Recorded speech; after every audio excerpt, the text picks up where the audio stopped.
Welcome back, everybody. It's the Fantasy Pros Dynasty Fantasy Football Podcast brought to you by Reality Sports Online. I'm your host, Scott Bogman. Follow me on the Twitter at Bogman Sports. And it's a family-only show today, which means I am with the one and only Pat Fitzmaurice at Fitz_FF on the Twitter machine. Fitzy, you and me talking about some hard-to-read situations today. How's the summer treating you so far? Treat me well, Boggs, but this is our last show in June. We're almost into July, and July is when I really start to feel the football heat is coming. Even yesterday, I was driving back, I think, picking up my dog from daycare and drove by one of the local high schools and saw kids out on the practice field in shells.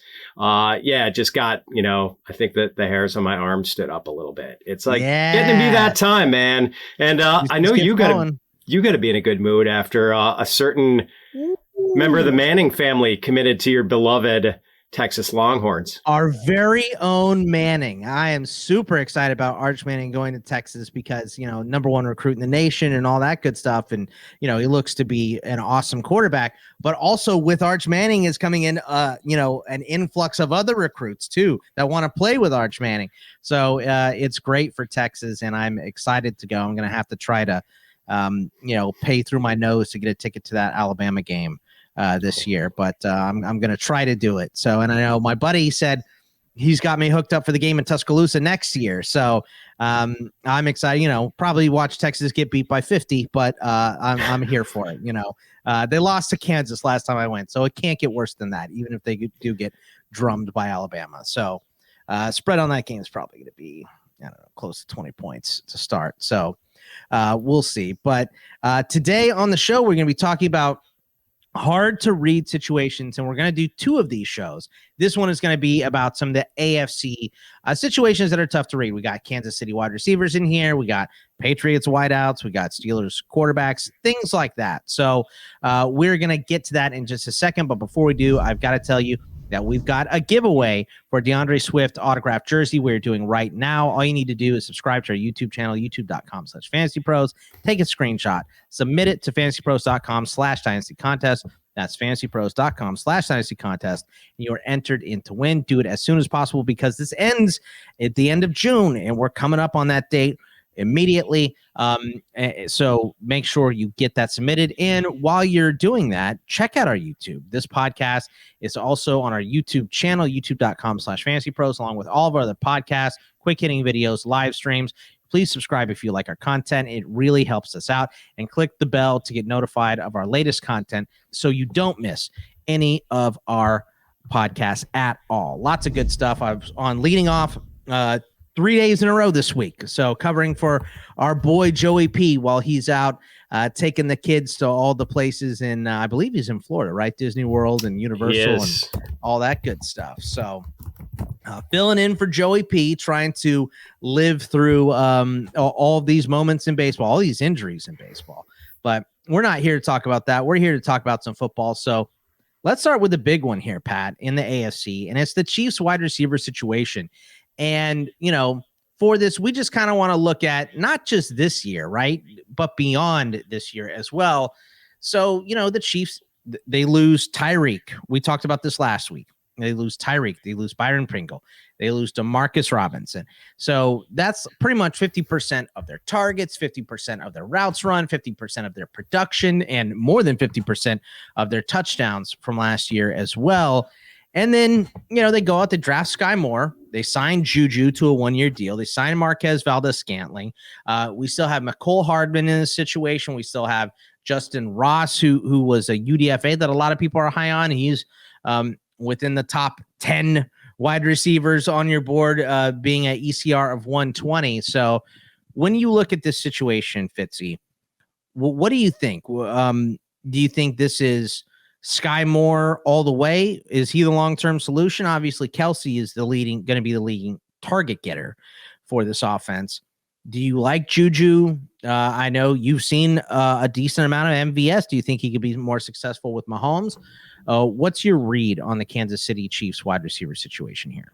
Yeah, boy, Boggs, I think it's a hard read for 2022. I think if we look at it from our, through our dynasty colored glasses. Like kind of easy to separate it into two tiers. Maybe it's Sky Moore and Juju on that first tier. Juju just being so young still. I mean, he's not much younger or not much older than some of the rookies in this class. I mean, for him to have done what he's done at this age is pretty amazing. And, if he can get back on track with a great quarterback, like he can regain some of that dynasty luster that he lost during those lean, injury-riddled, dusty Ben Roethlisberger years. So, I'm still encouraged about him, and I know he runs a limited route tree. But I think he could really work well in this offense and, possibly even challenge Travis Kelce is like the receptions leader this year. Maybe, he's averaging 10 or 11 yards per reception. I mean, he's not necessarily a big play guy. But I do think, and I'm sure you probably agree, that Sky Moore is like probably the jewel of this receiver core for Dynasty, just because, a very good prospect who lands in the best possible spot. Yes. Yeah. I mean, I would say that the highest ceiling for sure is Sky Moore, because we saw what, Tyreek Hill did in this offense, a guy that, took over, and obviously the speed is what Tyreek lives on, but Sky has a lot of that as well. And, you see a little bit of a smaller prospect, a guy that should probably end up eventually moving to the slot. By the way, I know we talked a little bit about Juju last week, and Bo talked about him in contested catches. My guy is over 50% on contested catches in his career. And Mike Evans, one of the best, is 54%. I believe Juju's 50.5. Mike Evans, 54%. So if he did need to move to the outside, I think it is something that he can do. I don't think it's his specialty. I don't think he's a Pittman. I don't think he's a Mike Evans.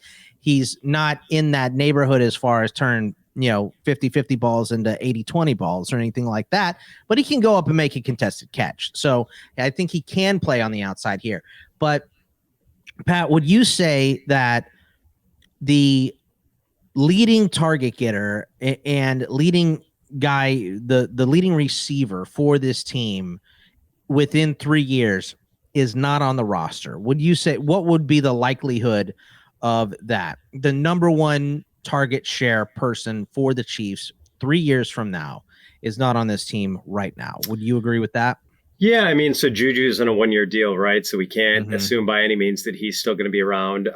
So that's basically Mr. X in the future versus Sky Moore, pretty much. Yeah. And like assuming that Travis Kelce is not the player that he has been 3 years from now, when he's, definitely looking at the twilight of his career. Correct. Yeah, I'd say it's about 50-50. What do you think of that, Boggs? Unless you've got any hope of a Mecole Hardman renaissance. No, I like Mecole Hardman. I think he's a little underrated, but I think at this point he's going to have to be a bigger part of a different offense. I think that he is going to have to get out of this situation and go somewhere else and be someone, like we saw Zay Jones. We'll talk about him in a little bit. Yeah. Go to Jacksonville. I think that's something that we need to see for Mecole Hardman. I think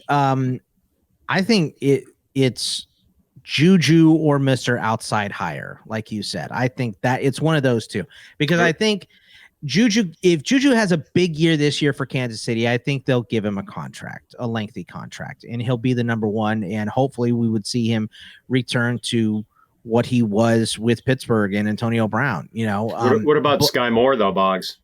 I like Sky Moore, but I think Sky Moore is more of a big play guy. I think, he's going to be a good player. I think he's Sky Moore is everything you wanted out of Mecole Hardman. I think that's what he's going to end up being, a guy that's, gets a decent amount of targets. I don't know if he's ever going to catch 100 though, and make some big plays for you. I don't think he's Tyreek. I don't think he has that upside. And I don't know that he's what you want from a number one wide receiver. Like, this would have been like Garrett Wilson, with Sky Moore would have been like a perfect scenario. So I think it's most likely a draft pick in the next 2 to 3 years as who's number one, or a big time free agent that they end up signing. I think that's one of the two I would say I would go 51%. The leading target share person for this team is not on the roster right now. So I would lean a little bit more because while I believe in Juju, I just, if he has a great year in Kansas City might not be able to afford him too. So that's a scenario that I think about when I think of the Chiefs as well. Anything more on the Chiefs wideouts, or do we want to bump down here to the next one? Well, let's just real quick, let's sideswipe MVS and Justin Ross. I mean, MVS is going to turn 28, I believe, in October. And so it's just a matter of whether we think he can become anything more than he was in Green Bay, sort of that deep post pattern guy, a 9-route guy. You heard rumblings out of the Chiefs OTAs that maybe they plan on, they have bigger plans for him than just that, than just being the designated lid lifter. We'll see. I know some people, I've heard the narrative Rodgers didn't trust MVS or whatever. Rodgers talked up MVS even when he was having issues with some horrendous concentration drops. And oh boy, Boggs, there were some really bad concentration drops in that guy's career. So I'm curious to see how it's going to play out this year, but I think he's still my wide receiver 67 or something in Dynasty.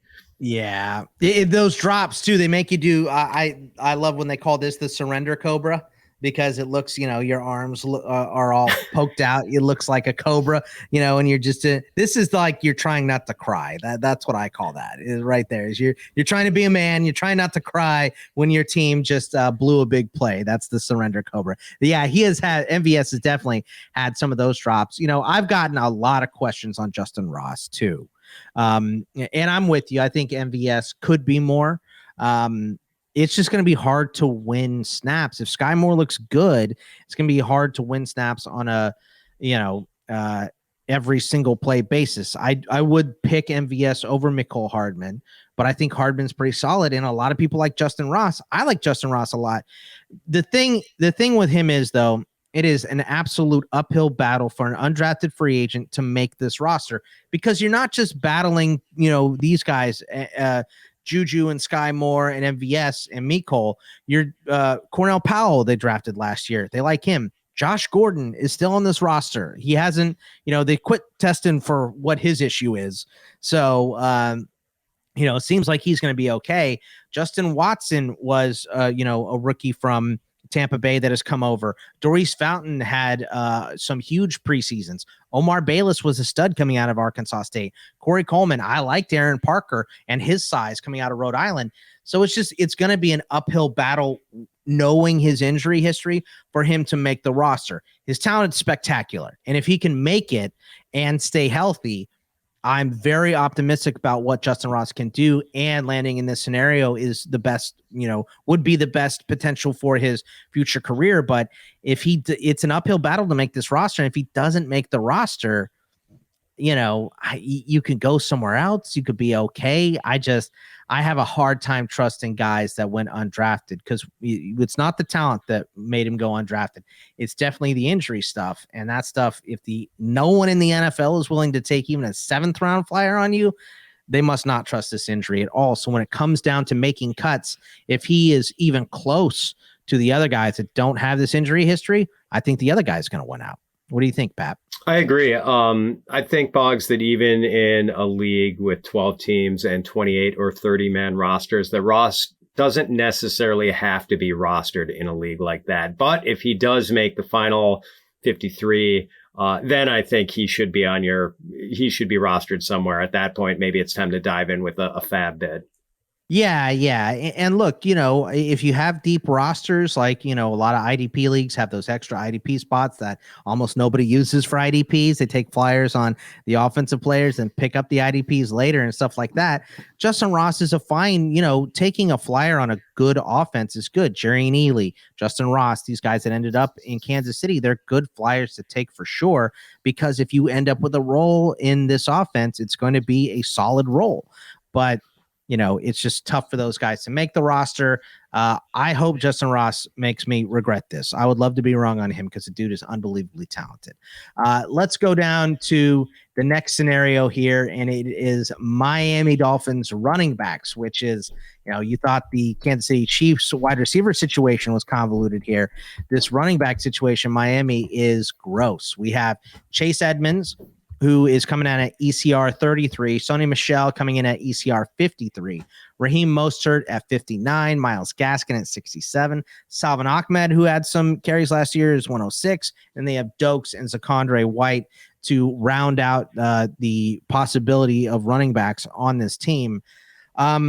For this year, I think for sure it's Chase Edmonds is the guy, Pat. I say for sure with like maybe 4 out of 10 confidence, but my thought process is the new coaching staff came in. They looked at what they had, and Chase Edmonds was their very first free agent bid. This is who they wanted. So they went out and they got Chase Edmonds on the team. After that, they signed Raheem Mostert, who has familiarity with McDonald from San Francisco. They also got Sony Michel on this roster, who showed a little bit of promise and was a good Georgia back, but he's very north-south, not going to catch a lot of footballs for you, which you don't really ask the running backs to do a ton of in this offense, but it's part of it. Guy's definitely going to, if he is the 2, he's definitely not going to be on the field for passing downs, but Chase Edmonds can do that role. So I think most people's thought process right now, and probably mine too, is that it's Edmonds and then it's Sony Michel. But I don't know. For whatever reason, I know McDonald likes Mostert, and he made something out of him the last couple years. So I'm more confident in Edmonds moving forward. I think I like Mostert because he comes pretty much free over a guy like Sony Michel. But I think a lot like we talked about with the leading target getter for the Chiefs in the next couple of years might not be on the roster. I think the leading ball carrier for this team over the next 3 seasons probably isn't on the roster right now. What do you think of the Dolphins running back situation for now and for the future, Pat? Yeah, my read is not dissimilar to yours, Boggs. I don't think it's a real...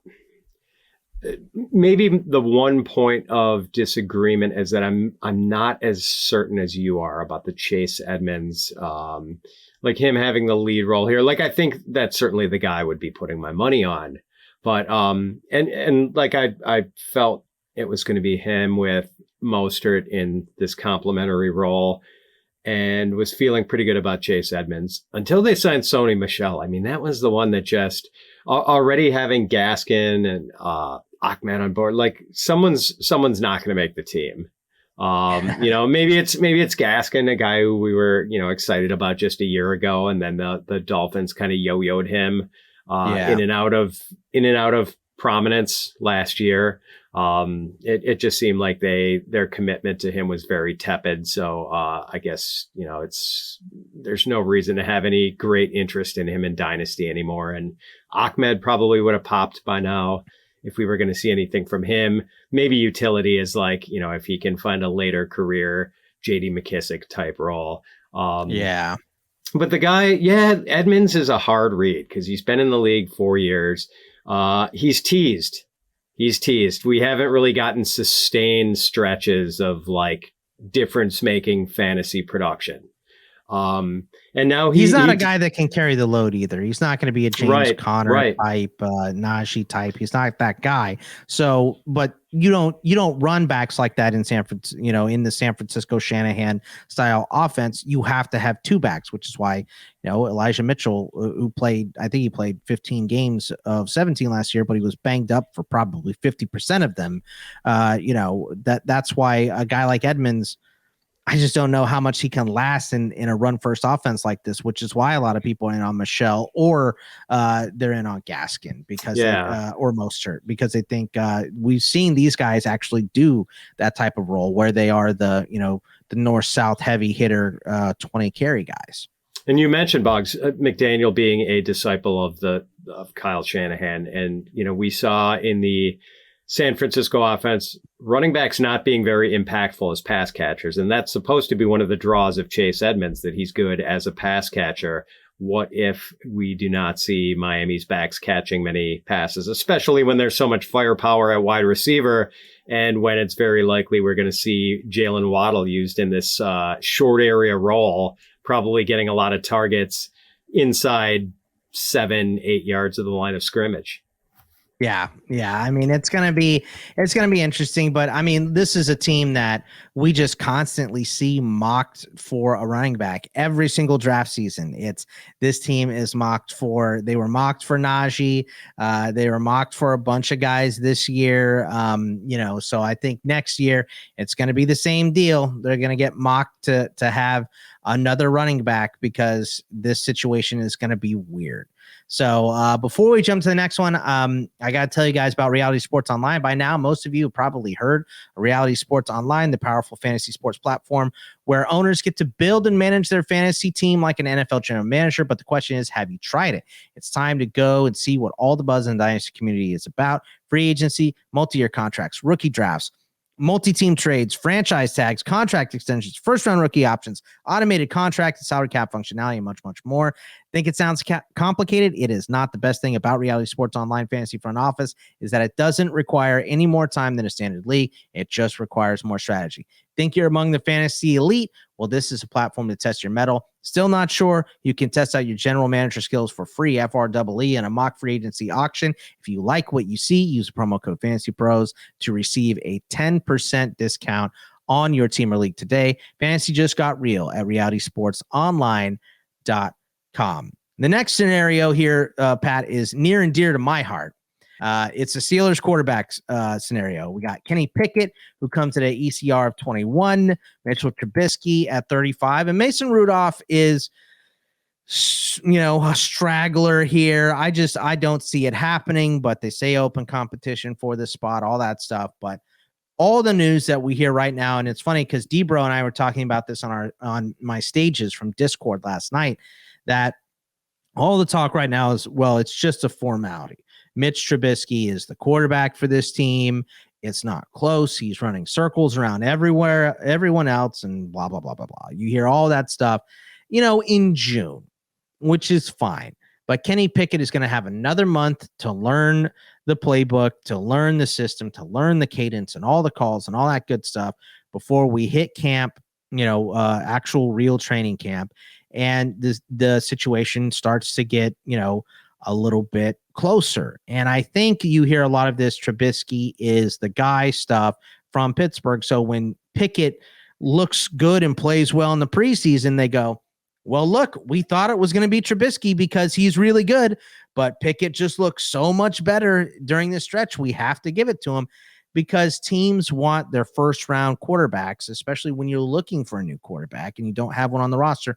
They want that guy to win the job. They want him to go out and earn it. They want it to look like he won it against all odds and all that stuff. So I think week one, Kenny Pickett is going to be the starter here, but I hope it's Trubisky because I don't think any quarterback from this class was ready, including Kenny Pickett.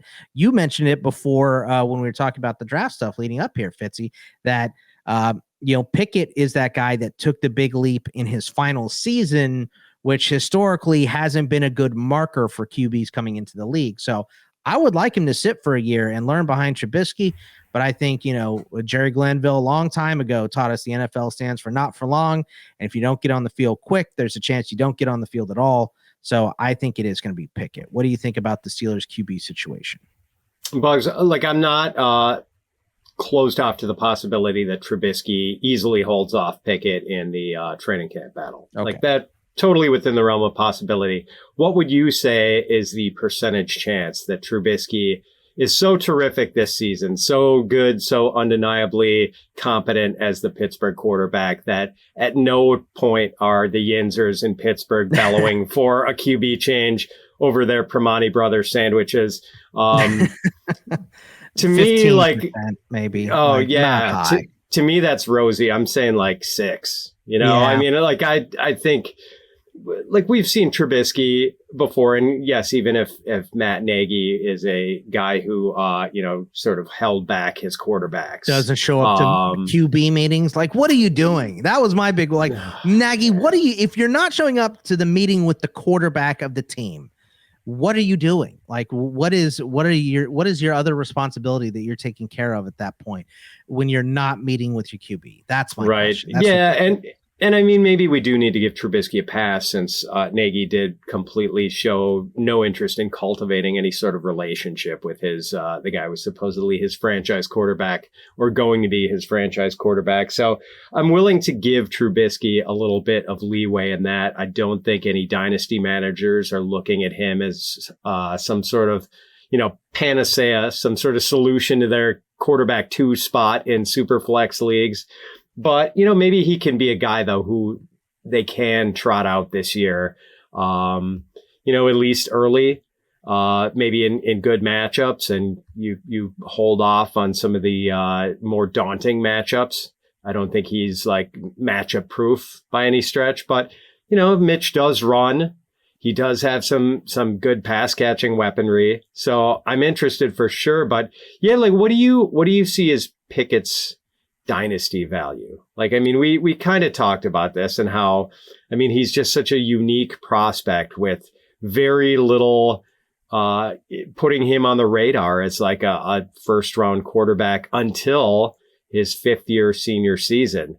I mean, that's not like the ideal profile for long-term NFL success for a prospect. Yeah.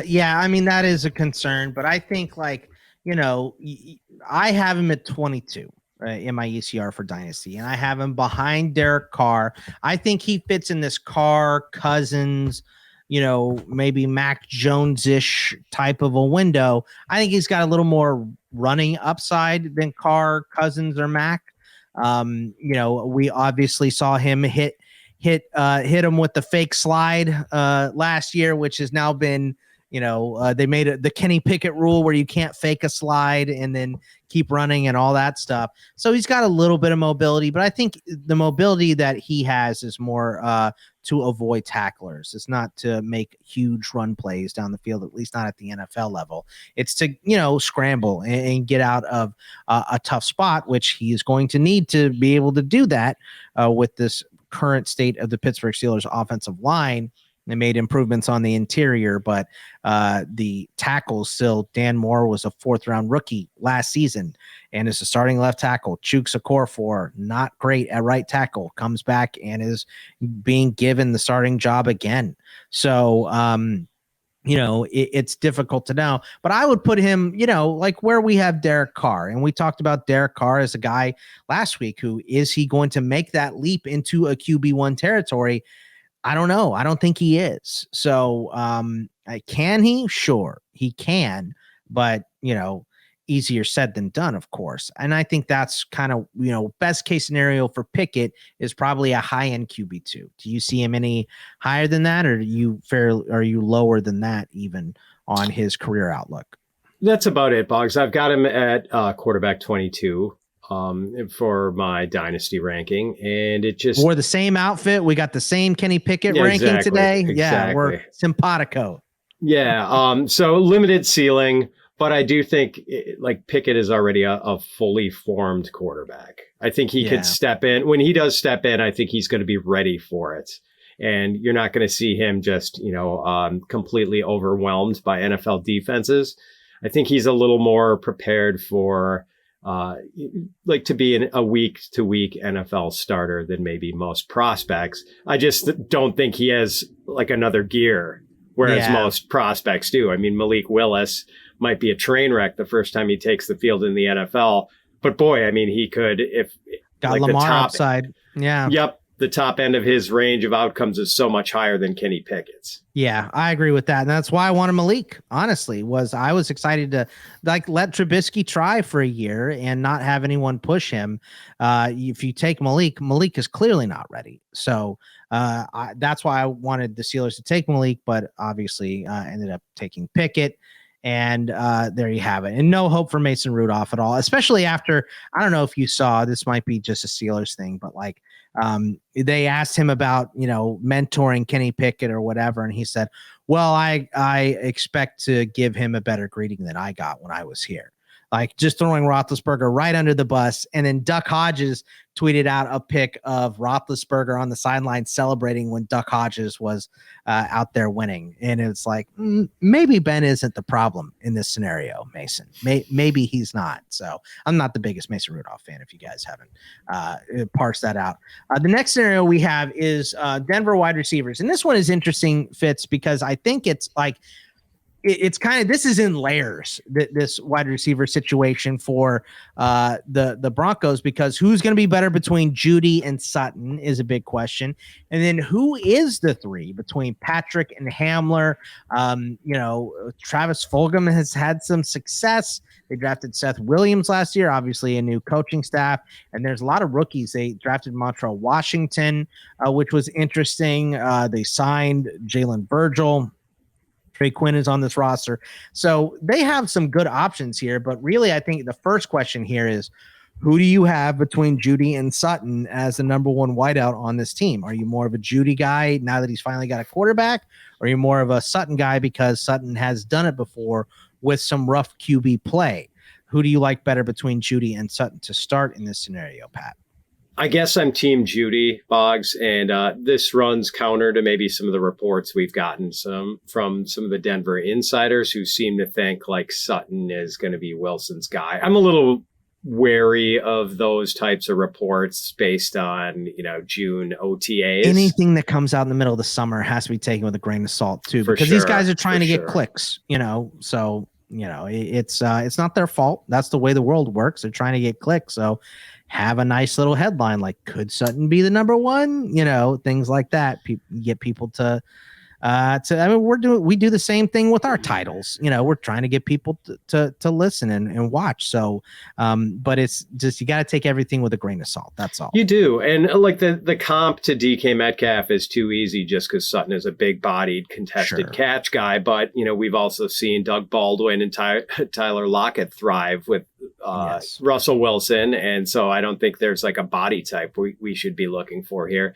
And so like, I think I'm a little, you've got a guy who's a good contested catch guy and who's also like fast. That's great. There's no reason these guys can't work together. Right. And Jeudy is a guy who was thought to be just a sublime route runner coming into the league, and also a guy who's terrific after the catch. I think ultimately what pushes me over to Jeudy, Boggs, is that like we have not seen the fully formed Jerry Jeudy yet, maybe because of that injury last year that basically robbed him of his entire 2021 season.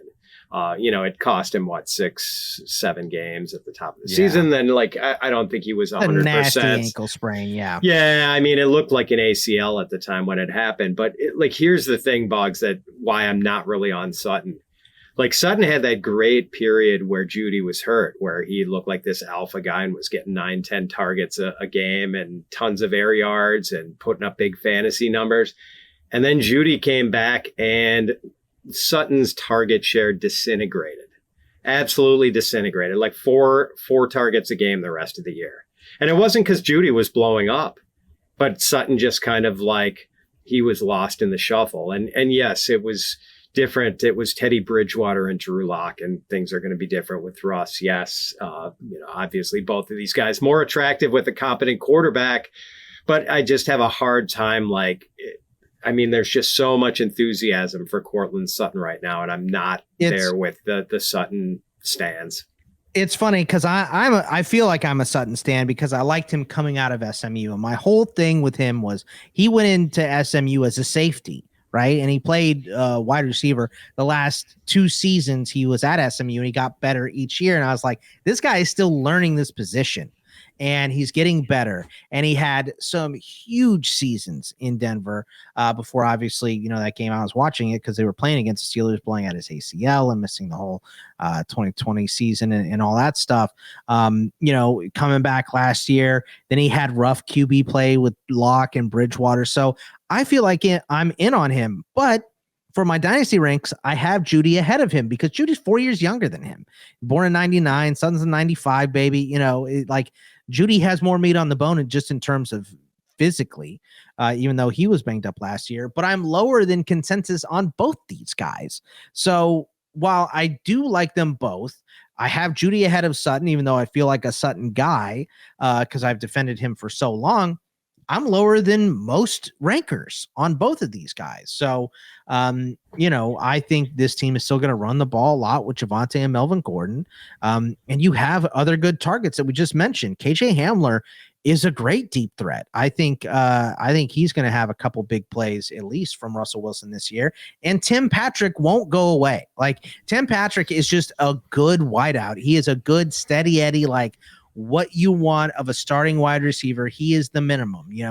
I always said the Andy Dalton line was the line of a starter in the NFL in terms of a quarterback. He's good enough to start for a decade, but probably not good enough to win you a playoff game. And that was Andy Dalton's entire career. It's kind of the same thing with Tim Patrick at the wide receiver position. Like, he's going to make some big plays downfield. He's confident. He knows the system. He's smart. He makes the other players around him better. He's going to block on the block plays. He's going to do everything you want him to do. Is he outstanding? No, but he will outwork you. If you don't put the work in, Tim Patrick has taken your job. That's just what it is for him. So, I like him too. So, but I'm just a little bit lower than consensus on both these guys. Do we need to bump this up? Should we be giving Russ more credit because I feel like you're probably lower than consensus on both as well. Do you have your rankings in front of you, Pat? I do. I've got Jeudy, wide receiver 30, and Sutton, wide receiver 32. Yeah, 21 and 27. Okay, so I'm even lower than you. Oh, that's ECR. Okay, that's where are you? ECR. I'm 29 on Jeudy, and I'm 34 on Sutton. So yeah, I think we're I'm really higher close on Jeudy and lower on Sutton than you are. So I'm lower than you are on Sutton, and you are just the Sutton smack talker here between us both. So I don't know. I think they both are going to be able to succeed. Is either one of them, like for Dynasty? Let me ask you a couple guys. Sure. Are you taking Jeudy or are you taking Devontae Smith? I've got Devonta Smith higher, 4 spots. Me too. How about Amon-Ra St. Brown? Because we got Jameson coming in there long term. Jameson looks like a number one. Are you higher on Amon-Ra or are you higher on Jeudy? I guess Judy's your highest, so Jeudy. I've got them all grouped within 4 spots of each other, and Amon-Ra is actually the lowest of those guys. Okay, because I have Amon-Ra at 27. I have Jeudy at 29, so I'm a little higher on him. Let's see. How about last one, Rashad Bateman? I've got Bateman at 31. I've got him at 26, and I probably need to move him up some. I'm doing that right now. I'm moving him up to 20. 25 live on the show, rankings adjustments. So, but that's kind of the battle you have to have. Is Judy's in this neighborhood of low end wide receiver 2s in Dynasty, high end wide receiver 3s. He's in this neighborhood right here. So that's probably where he needs to be. Sutton probably a little bit lower than him, but it's going to be interesting with Russ there because everything can change. Let's go down to the next one here, Pat. It's the Texans running back situation, and it is a gigantic GD mess here. I mean, it is Dameon Pierce is the highest ECR because he's the young guy coming in, born in 2000, which is just crazy to say, isn't it, Pat? 47. Sorry. I heard, I wasn't even looking at you and I heard that one hurt, but Dameon Pierce, ECR 47. Marlon Mack, who looks like he's expected to get the majority of the front work, at least to start for this team, is at 64. Rex Burkhead is in this mix because he ended out the season pretty well. They also have Royce Freeman, Dare Ogunbowale, Darius Anderson on this roster right now. But the big question here, Fitz, is where are you at on Pierce? Because if you're not in on Pierce, you're probably just not in on this scenario here. I've got him at 40. Like we said, his ECR is 47. Are you higher or lower than 47 on Dameon Pierce? And these are, of course, once again, positional ranks. I don't do overalls when we're talking about these players. So these are positional ranks. Pierce at 47. Do you have him higher than that? I do, Boggs. I've got him at right now 36. So, 36. Okay. yeah, That's like the last RB3 for you is Dameon Pierce. yeah, and that seems like maybe that seems too high considering what my take is here. Like I'm enthusiastic. So I was on with Mike Dempsey and Bob Harris last night on Sirius XM, and the Texans running back situation briefly came up, and they mentioned they had John McClain, longtime Texans beat writer, on there, and McClain laughed when he was asked about the possibility of Marlon Mack being the featured guy there. Like he thought it was just preposterous. So, McClain knows his stuff. He's been around a long time, and I agree with him. Like there's no way that Marlon Mack is like nailing down this job and holding off other guys. Now it might be some big hairy mess with Mack and Pierce and Rex Burkhead and maybe Agumba Wale and who knows who else could go into that goulash. But yeah, I think that so Pierce is really intriguing. We know he was underused, woefully underused at Florida. And that he's a pretty interesting prospect. He can catch passes. He's got a lot of talents, but it's not a good situation for 2022.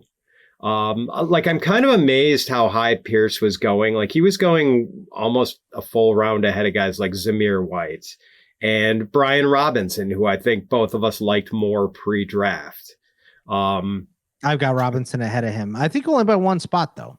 Yeah. So, I mean, we like the immediate opportunity, but it's immediate opportunity in a bad offense. And who knows, like if the Texans tank again, maybe like next year they're bringing in Bijan Robinson or Jahmyr Gibbs or Zach Evans or someone like that. One of the top running backs from the class of 2023. Ooh.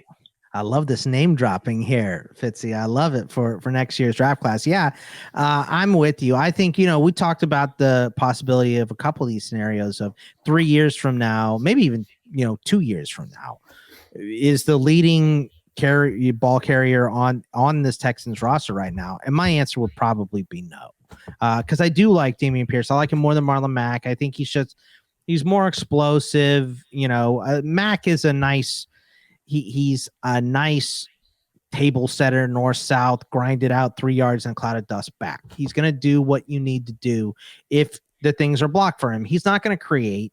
He's not going to run people down. He's not going to have that burst. So I think Dameon Pierce is the guy that's going to get the shot here. Burkhead will, he's a Tim Patrick type. He's a guy that will just outwork you. If you're not doing your job right, if you're not putting in the effort, he'll beat you. He'll take your job. And that's what we saw at the end of last season for him. And it wouldn't be surprising to see him do that too. I think it's going to be a big, ugly mix of all three of these guys. But if I had to pick one, it would be Pierce for me as well, just because I think he's got the most upside out of anyone. So if I'm drafting a running back out of this mess, it would be Pierce. But I would say, like, even if Pierce puts together a good second half of the season, is that a guy that, like, in the offseason you would look to sell high on, Pat? Because I think I kind of would. Yeah, for that same reason that we're thinking they're not, they're just building and they're going to throw more logs onto this fire. Burkhead's not going to be around very long. I mean, Mack, yes, rosterable in a 12-team league with big rosters, but he's just a piece for now and no real long-term dynasty value. Let's go over to the Jaguars wide receiver situation here, Fitz. And we've got, they dropped the bag, all the money on Christian Kirk, even though his ECR is just inside a wide receiver 4 for Dynasty, getting no respect. Rodney Dangerfield and Christian Kirk here just get no respect. 47 is his ECR.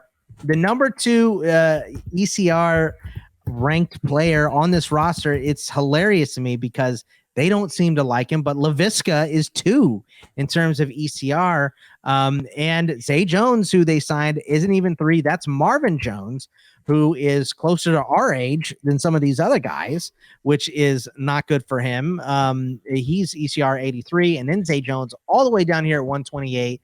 Laquan Treadwell at 140, Agnew, the rookie Kevin Austin from Notre Dame, over here at 156. So just not good options here. I guess my first question here, Pat, is do you like anyone from the Jaguars wide receiver room? And, for the teams, I guess, that you've rostered, maybe a couple best balls or whatever, do you have any shares of anything here?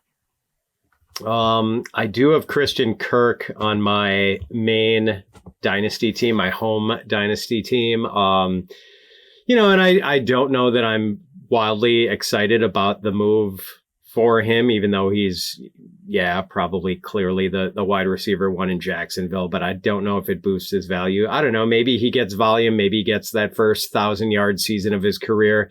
The aforementioned Mike Dempsey from Sirius XM. He's a Jacksonville guy. Like, he's around that team a lot, and he picked Christian Kirk, I want to say, in like the 6th or 7th round of a redraft mock draft we were doing on air last night. So he seems enthusiastic. Like, there must be some decent buzz about him, at least from OTAs. I don't know, though. I mean, in Dynasty, is that a guy you're necessarily chasing? A guy who's maybe pretty fully formed at this point of his career. Like, I don't know that there's a big gear for him unless all of a sudden we see Trevor Lawrence blossom into a full-fledged superstar. Right.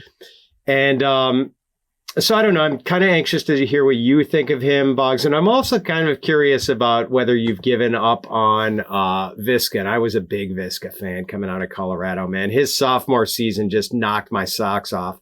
And supposedly the reports from OTAs were pretty good. Like, he was Lawrence complimented him. Yeah. Said he looked faster. So, that's a good step. Here's my thing with Laviska. And Laviska is a guy that turned down offers from Bama and LSU and like big SEC schools to go to Colorado because he wanted to go somewhere and be the guy. And he was absolutely the guy at Colorado.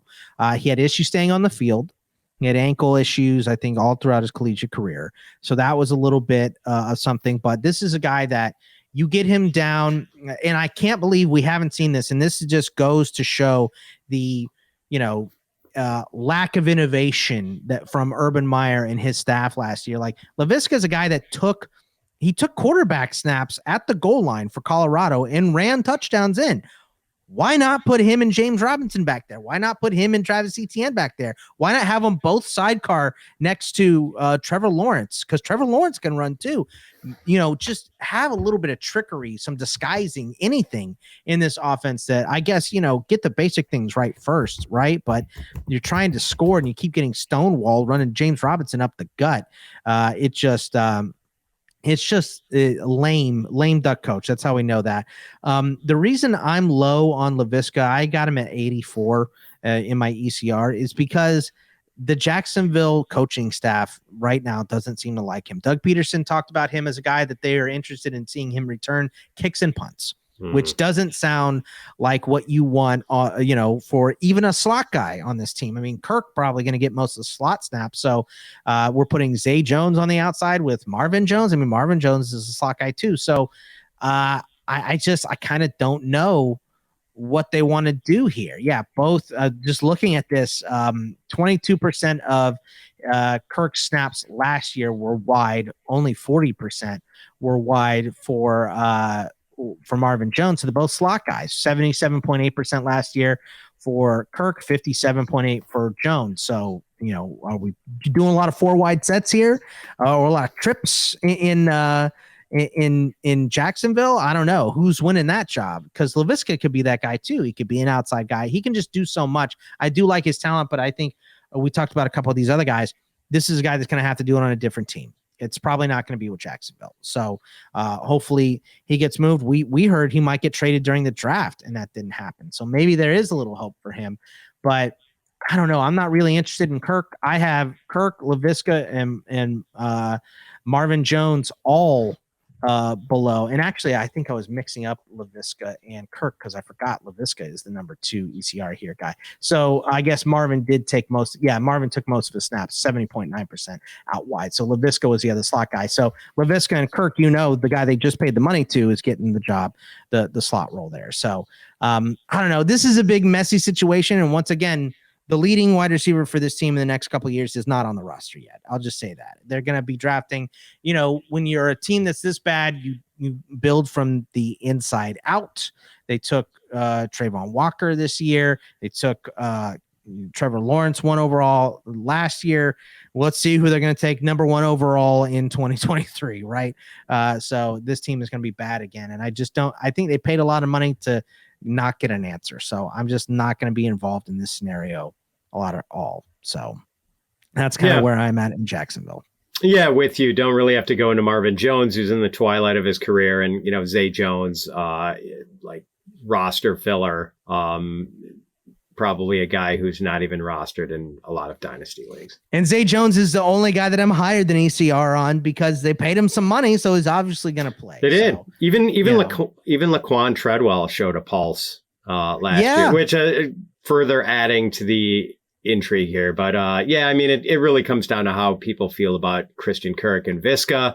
And Visca, I had hopes that he was going to be a star. Well, Jamal Agnew beat him out last year. Yeah, I know. The stardom hopes have been dashed. Right. I just have, I guess I'm holding out hope that he can be a fantasy relevant player. Yeah, maybe, go sign with the Bears, get traded to the Bears, something, exactly. Just get on a different team.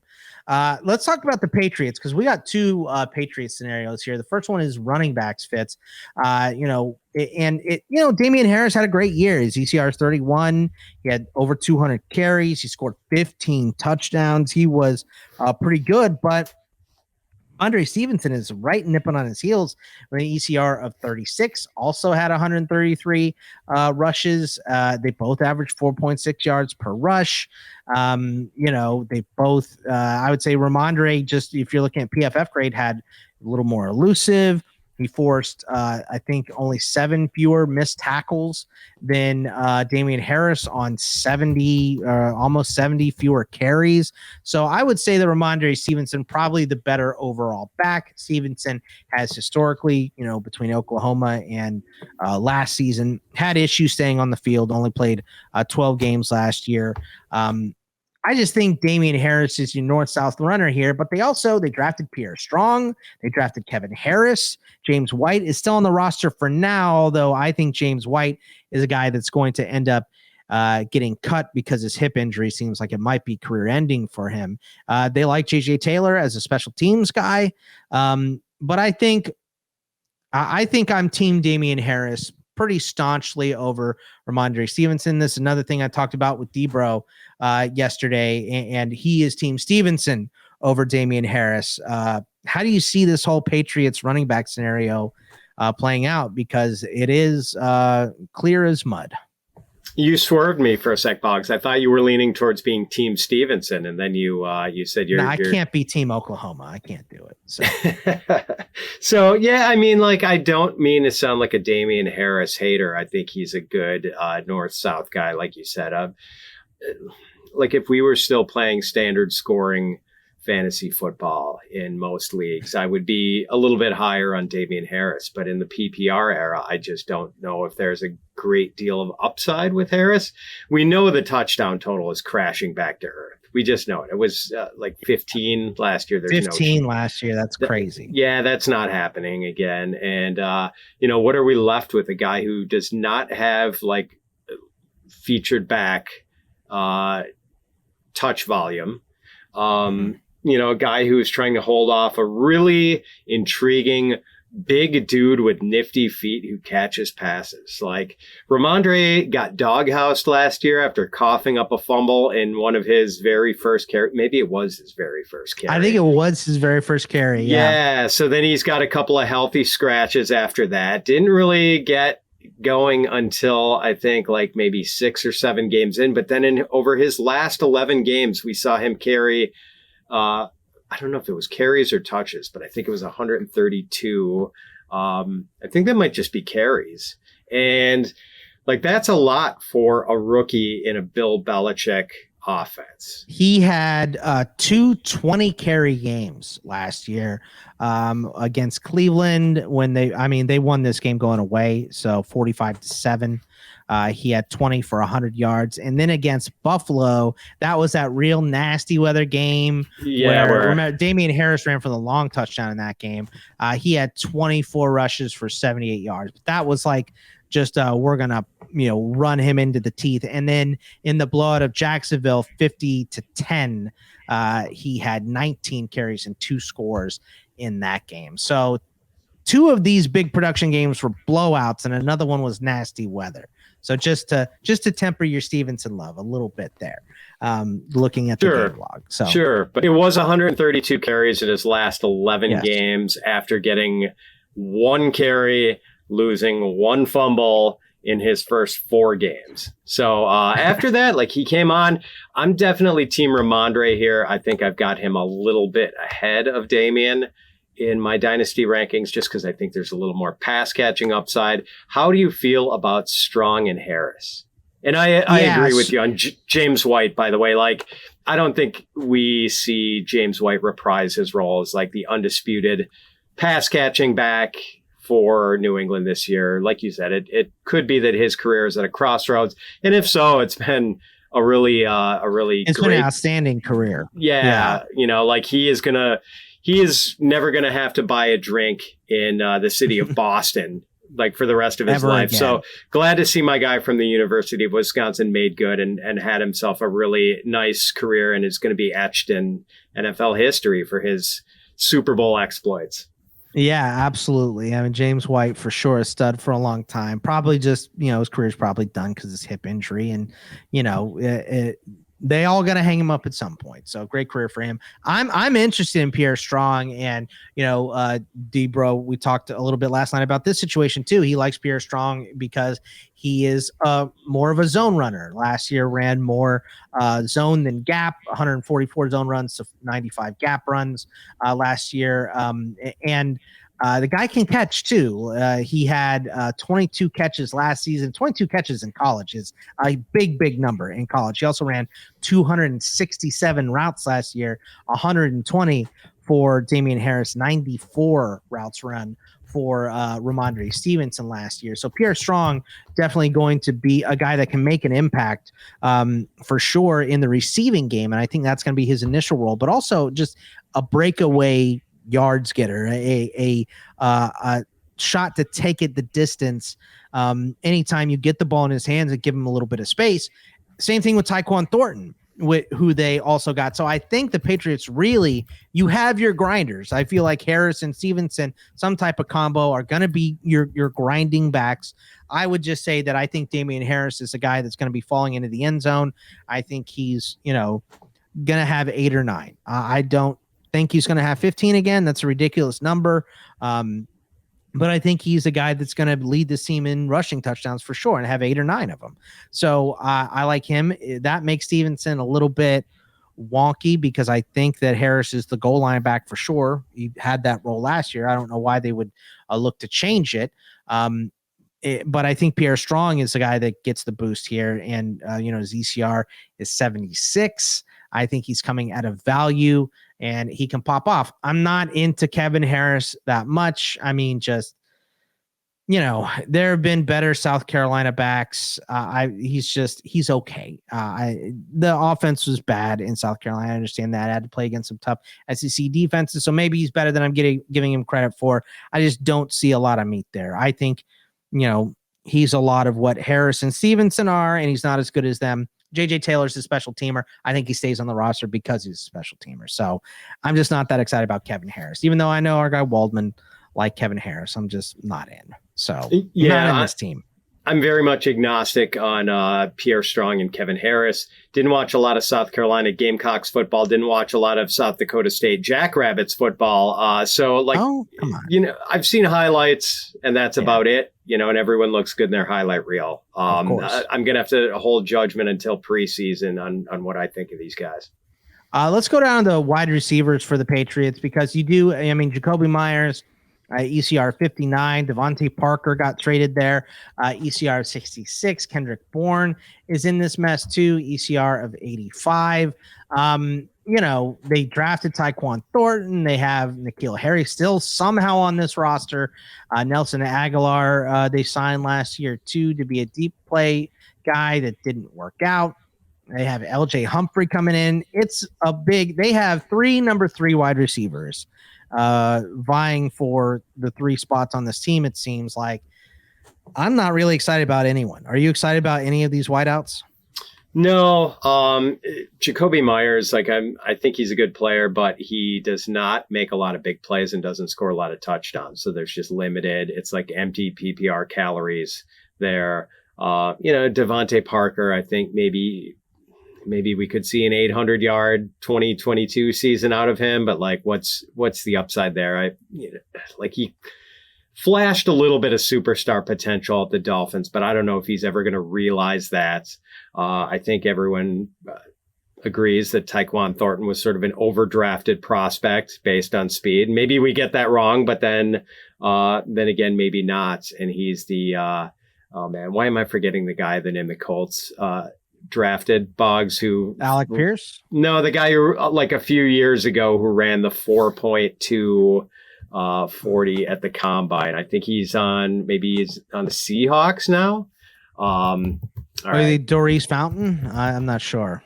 No, it'll come to me. But as our listeners, look, I'm with you. I have all of these guys ranked below the top 3 guys. I have below their ECR, so I'm not excited about anybody here. I have Tyquan Thornton at 75, which is, I guess, a dart throw. They spent a 2nd-round pick on this guy. I think they're going to try to make him work. Now, last time we saw them try to make a wide receiver work, it was N'Keal Harry, and he was absolute trash. So, and I thought N'Keal Harry was going to be much better than he was. He was awful. And, how he's still on this roster amazes me. I think he's definitely going to get cut before the season starts. But, I mean, in terms of dynasty, I'm not interested in any of these guys. I think this is a lot like some of the other scenarios that we were talking about before, Fitz, where the number 1 wide receiver in 3 years is not on this roster yet. So it's going to be somebody else. It's going to be a free agent signing. It's going to be a draft pick. It's going to be somebody that steps up. Probably not here. I think Thornton has the most upside out of all of them, probably because we just haven't seen anything from Thornton. I hold out a little bit of hope for Devontae Parker. I wouldn't hate having him on my roster in a new spot. And, we've talked about or we've heard talk about Mac Jones throwing the ball downfield a little bit more because the Patriots really played it probably a little bit too safe with him last year. But who's your downfield option? Because it's not any of these guys. It's not any of the top 3. It could be Tyquan Thornton, but your average depth of target last year, 9.8 for Myers. It was 12.4, which would be the deepest by a lot out of these 3 for Parker, who only played 10 games, and that was with Tua, and 8.5 with Kendrick Bourne. So you don't really have a deep threat. You have these other guys, Thornton, Aguilar, N'Keal Harry, who all averaged over 14 yards on their average depth of target, but these aren't guys that are on the field every snap. So right. I think Thornton has the best opportunity to take over one of these jobs and become the deep threat for this team. But everybody else is kind of vanilla paste to me. They're not very exciting. I also think Boggs Thornton has a chance to become the next, and I remember the name, Philip Dorsett. Philip Dorsett. Yikes. Who blazed it up at the combine and was grossly overdrafted and had a very unimpactful NFL career. Yeah, which we've seen happen many, many times. So there's many Philip Dorsetts that have come into the NFL and left nary a footprint at all. All right, let's go to the last scenario that we have here, and it's Jets wide receivers. And this is a little bit, to me, Fitz, like the Denver scenario, but obviously with a worse quarterback because you have Russ going into Denver. We don't know what we're getting out of Zach Wilson yet. It should be better. He has zero excuses. They've improved the line. They've improved the tight end. They've improved the running backs, and they've improved the wide receiver room. Everything around him has gotten better. So he has zero excuse to not succeed this year. So, while I do still believe that Zach Wilson has some stuff, and I'd rather, as a Steelers fan, I'd rather have Zach Wilson than having Kenny Pickett. But he's got no excuses to not succeed this year, outside of barring some injury for him. But Elijah Moore comes in as the number one wide receiver in ECR by a mile. 20 is his ECR. A guy obviously averaged almost 13 points a game last year, only played 11 games, wasn't really healthy for a big grip of the other ones, only scored one touchdown. But you could see the talent from him. We have Garrett Wilson, the first round pick, coming in at number 2 here of an ECR of 34. Then we have Corey Davis, Denzel Mims, obviously a lot of shine off Denzel Mims since they've drafted other guys and he just hasn't put it together. Braxton Berrios, Jeff Smith, and then a mirage of other guys. Someone's going to be a special teamer. I think those top 5 guys are the guys on this roster to start the season here. So I guess the big question here is Elijah Moore or Garrett Wilson. Who do you like better long-term, Fitz? Boy, can I like both? I've got Elijah Moore. Like both. I've got Elijah Moore ranked wide receiver 16, and I've got Garrett Wilson ranked wide receiver 19. So I've got 2 Jets as top 20 dynasty receivers in my rankings. So that is rosy. I know. Like it's hard not to like Wilson, Boggs. And the only thing I maybe dislike about him is that he's joining a team that Elijah Moore was already on, because we heard that drumbeat of Elijah Moore enthusiasm building slowly and steadily in OTAs and training camp. Kind of gets hurt, gets off to the slow start. But then I think it was from weeks 8 to 13, like a 6-week stretch where he was the wide receiver 2 in PPR, wide receiver 2. Now, granted, not all of those games were quarterbacked by Zach Wilson. So there's some question. Magic Mike White and Josh Johnson in there too. Exactly. You'd feel much better about it if that was all Zach Wilson fueling that wide receiver 2 outburst for Elijah Moore. Unfortunately, not the case, but still, I think there's a lot of reason to be excited about Moore going forward. And he's just a guy I've been getting, like, even in redraft best balls, Boggs, I've been getting him like every draft, because he's kind of cheap, and he's probably cheaper than he should be in Dynasty too. And we're calling him cheap, and his ECR is 20. ADP different though. ADP is down there. I'm with you. I'm higher on Garrett Wilson. I got Garrett Wilson at 19. I believe I have Elijah Moore at 22. Yeah. Garrett Wilson at 19. I have Elijah Moore at 22. So, I'm high on both these guys. I got them both as wide receiver 2s as well as you do, Fitz. So there's definitely meat on the bone. I think Garrett Wilson probably a little more. They're different, but he's a little more complete. And he's going to make bigger plays, I think, than Moore. But they're both very, very good. They both can be PPR guys. They both can be studs. This is all on Zach Wilson.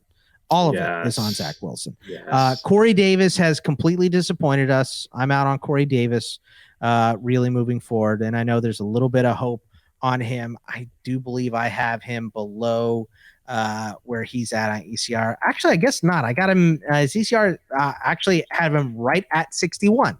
He's 61 in ECR. I also have him ranked 61. I'm not interested in Denzel Mims at all, especially with, you bring in Breece Hall, you still have Michael Carter. This should be a run first team with Breece Hall. It should be. But Zach Wilson can do some stuff. This defense is still awful. I mean, it's getting better. They're making strides and stuff, but it's still really, really bad. So they have a chance to get much better, but it's still a rough defense. So, you're going to have to go point for point for the next couple of years, which could make Zach Wilson valuable. It could make Garrett Wilson and Elijah Moore very valuable. And then they added CJ Uzomah and stuff. So, I mean, you see this offense, does it get the juices flowing maybe for Zach Wilson as a cheap option, or maybe a quarterback 2, at least a quarterback 3 in super flex leagues for you, Fitz? Or do you just say, it's still Zach Wilson? I don't know. Yeah, I mean, that's the thing, Bugs. Now, like, he's got no reason to fail because they have invested in that offensive line now with Laken Tomlinson and Elijah Vera-Tucker and Becton and Fant, and McGovern's a good center. Like, it's a good offensive line. They said Becton also is below 400 now, so good. We're getting there. Maybe we can see more than 8 games from him this year. That would be nice. So yeah, Breece Hall, the 2 receivers, like the one thing that can really obviously put a pin in our enthusiasm for Wilson and Elijah Moore would be if Zach Wilson, like if after this season we're concluding, oh, that's too bad, Zach Wilson stinks. Now what? So that's the big issue. And I will say one last thing about this wide receiver group, Boggs. With Corey Davis, like my one hope that he could at least have some bit of dynasty value and I guess redraft value too would be if they wind up saying, well, we've got Elijah Moore and Garrett Wilson, we could deal him. And he goes to a wide receiver needy contender like Green Bay or Indianapolis, someone who needs another wide receiver. Like that would at least kindle a little bit of enthusiasm for Davis from a dynasty perspective. Who's still not old. He could still have a 3 to 4 to 5 year window of productivity. I'll say what needs to happen for that would be, I think Denzel Mims needs to show out in camp. They got to like somebody else on this roster for them to deal Davis because, Mims, look, Barrios played well last year. But below that, Jeff Smith, Tariq Black, who's a Texas guy. I like Tariq Black, but the rest of these guys, I don't know. No one. It does have to be. It has to be Mims too, because it has to be a big receiver, right? Like they need. They need one size receiver to contribute. You're absolutely right. But that is it. That is it for the AFC version of the hard to read scenarios here. I hope you guys enjoyed that. If you have any more, if you guys got takes that you think we missed, please let us know at Fitz_FF. At Bogman Sports. We can talk about those next week when we bring up some of these AFC scenarios. Can't wait to talk about Tyler Algier and Damian Williams in Atlanta next week and some of these other NFC scenarios. Those are going to be a lot of fun. But of course, you can find Fitz at Fitz_FF on Twitter. What do you have coming up this week, Fitzy? Oh, Boggs, just a new episode of the Fitz on Fantasy podcast with John Paulson as my guest this week. And then we are just gearing up for the season, trying to figure out our plan for in-season content. We've got a lot of good ideas percolating, a lot of good things in the works. So I'm excited. Awesome. You can find me at Bogman Sports. I'm obviously here doing this. You can catch my Discord stages on Mondays. I am going to push that back this week because Monday is the 4th of July, and I don't want to be the only person not watching fireworks, I think, during when I normally would. So I will have a different date for that. We'll get that tweeted out at some point this week, but you can also catch me over on In This League doing fantasy football with the Welsh. This week, we're going to be doing a half-point PPR mock. That's going to be a lot of fun. You can catch me on CFP Winning Edge with Nick Allen. I'm doing the ITL College Fantasy Football Show. I don't know if you've ever got into college fantasy, Fitz, but it's fun. If you want a league, I got one for you. So it's a lot of fun to do that as well. I haven't made that leap yet, Bogman. I'm trying to decide if it's worth the risk of my wife leaving me, but let me run the calculus on that, and I'll let you know. Maybe next year. Right. So, but you can catch me on all those places. And of course, at Bogman Sports for all my work to check that out. Individual Defensive Podcast with Gary Davenport came back this week as well. Nice. So talked about the difference in our top 50 ranked players on the IDP side. So you guys can check that out too. But that is it for us this week. We'll be back with you next week with, I guess we're going to have Shane on, right? Shane Manila. Yes, sir. Next week to talk about some of these NFC scenarios. So that should be a lot of fun. So stay with us for that, and we will see you guys then. Take it easy, everybody. Thanks for tuning in to the Fantasy Pros YouTube channel. Don't forget to check out our featured videos. And while you're at it, make sure to follow us on Instagram, Facebook, and Twitter at Fantasy Pros, so you can get the latest news and updates to give you the edge you need in your fantasy league.